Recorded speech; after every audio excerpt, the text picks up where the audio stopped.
Jump in there and tell us what's going on. Okay, I'm gonna tell you what's going on.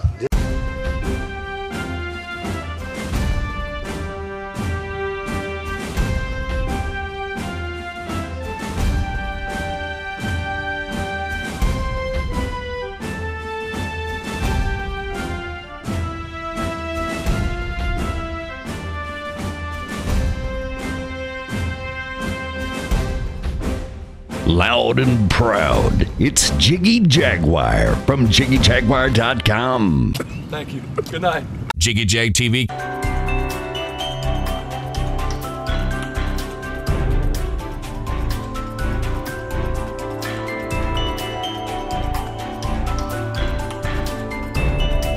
Okay, go ahead and give us a brief introduction on yourself, my friend. Brief introduction.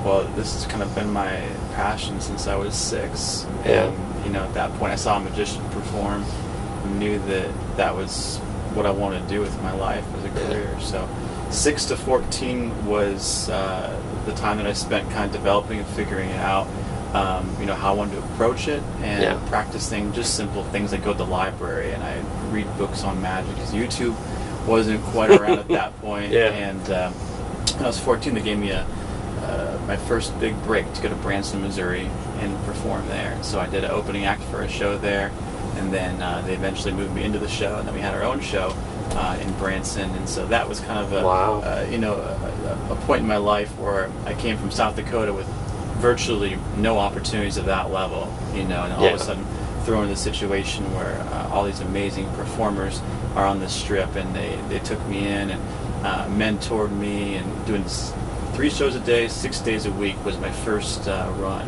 So yeah, it was pretty intense, but it was great for me early on in my career to be able to do that. Now, who are some of your influences? Magical influences, illusionist influences? I pull a lot of my inspiration from music. That's the biggest one. You know, I'll listen to a song and I'll see something happening in my head, and then I'll try and bring that idea to life. Oh, wow. Movies, pop culture, you know, all those things, you know, I think are my inspirations. So, talk to me a little bit about some of what we're going to see this evening, as far as illusions and some of the different tricks that you're going to be doing.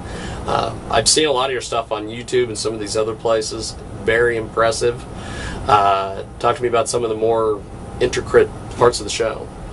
I mean, the show has a lot of big elements in it. You know, we brought the grand scale magic with us, you know, on tour.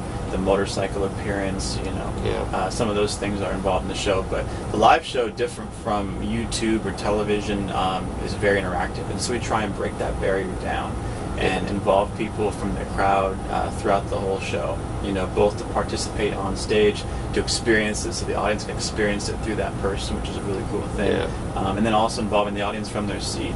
So it's a fast-paced show, but you really feel involved. Now, with all the different illusions and things, what's some of the harder ones, without really getting into it, what's the practice like to get something like this down as well as you've had it? You know, the practice comes along with it. We'll spend lots and lots of time in our warehouse. We have kind of a creative studio in South Dakota, my hometown, and we use it. We have our offices there. We use it to house props that aren't in the show yet, or they've been in the show and they're a warehouse now, and also has a big rehearsal area that we'll set up a stage exactly like what we'll see on tour, dimensions and everything, and then we'll start practicing that. We'll film it, we'll watch it, but it can take years for an illusion to go from an idea to something that's all the way and actually in the show, and then after it's in the show we're still tweaking it and improving it.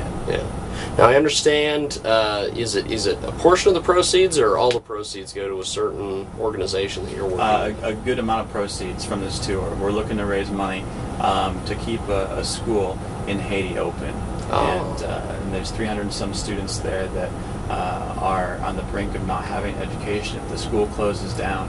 And so by coming out and supporting the show, people are automatically helping that school. But in addition to that, one of the cool things about what I get to do is create awareness and put a spotlight on some groups that deserve it. And this group, Star of Hope, is incredible. The work that they do. I've sponsored a little girl in Haiti through them. this year, and it's been a very rewarding experience. And so I want to also share that with other people. So if they want to step forward and do the same sort of thing, and not just contribute to their ticket sales, but actually sponsor a child, it's very easy to do, and it's something that they need. That's cool. Now, where do you go after tonight? I understand you're going to Pratt, Kansas after this evening. Yeah, we're on the Kansas leg of the tour now, and then from here we go to Colorado, and then we go home for 3 days, and then we go back on the road. So this has been 13 cities in 15 days. We get a small break, and then we go Minnesota back to Branson. We do that. After that, we go coast to coast, east coast to west coast on a tour. Wow. And then we have a little break there, and then we go to Acapulco for 40 shows. That's not bad. Yeah, and at the right time, because when otherwise in my hometown here, about 6 feet of snow. Yeah. That begins December, runs to January. Wow. So what do you do on your time off from being a famous illusionist? It depends where we are. If we're someplace on the road and we've got a day off, we'll just try and experience whatever that area, has. And that's cool. That might be museums, or it might be a restaurant. Yeah. You kind of take in the local flavor. If we're home, it's crazy. Like, we don't do anything because we're home for so little that we just try and enjoy not having everything, be so crazy around you every day, and kind of recharge our batteries. So. That's cool. Yeah. Now, I guess in the final moments here, talk to me about your use of the internet with promoting your shows and things of that nature. Social media, do you use that at all to get the word out, or? Yeah, social media has been huge, for my career. Early on, it didn't even exist. And so when I was first developing, I was at that stage right before YouTube hit, where it was all about, newspapers and getting your business cards out, and knocking on doors, and very, very grassroots. Yeah. And so that's how I started my career, and then YouTube just launched it. Yeah. We had videos, and all of a sudden analytics are coming in from all over the world, and all these hits, and and so that was a huge thing. Yeah. And then as that kind of develops, and then Twitter happens, then we become part of that. But I think magic is really cool. It's like music in the way that you can follow an artist like that, and we try and always change the show up, and so people can kind of follow us and see what we're doing. But every show is a little bit different. We're always putting new illusions in, so people will come and see the show year after year, and we have people that travel and follow us, and they go incredible distances because they see there's something new in our show and they want to come check that out. So social media has been a big launching pad for us. That's really cool. Yeah. Well, how do we find you on the internet? What is the best spot? The hub is illusionlive.com. It goes to our official website, and then from there it links to our Facebook and Twitter and YouTube channel, and now Instagram, which we just jumped on board on that. So illusionlive.com. Well, that'll work. Well, sir, thanks for doing this. Thanks Appreciate so much for it. making time. And thanks for watching. Well,